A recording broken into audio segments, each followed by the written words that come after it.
po mga ka-active, ngayon po ay gagawa ko ng isang masustansya na juice. Yan, i-blender ko po siya, kasama po ang strawberry, banana, carrots, cucumber, at syempre po meron pong pressed milk.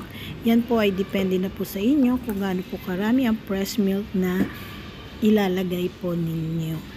Ayan po yung aking mga hiniwang carrots, cucumber, banana, and strawberry. Ayan. Tapos po ilalagay ko na po yung fresh milk. Ayan. After po nyan, ayan na po siya. Pag after ko po siya na blender, sasalin ko na po siya mga ka-active sa aking pong baunan dahil yan po ay aking magiging lunch sa aking pong work sa salon. Yan lang po ang aking pinaka-lunch. Wala na po ko ibang kakainin kundi yan lang po, tapos water.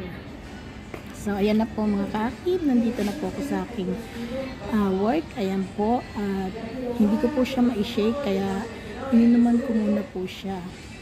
After po nyan, tatakpan ko po at sige, shake, shake, shake, shake, mambo shake. Okay na okay po ang lasa, tamang-tama lang.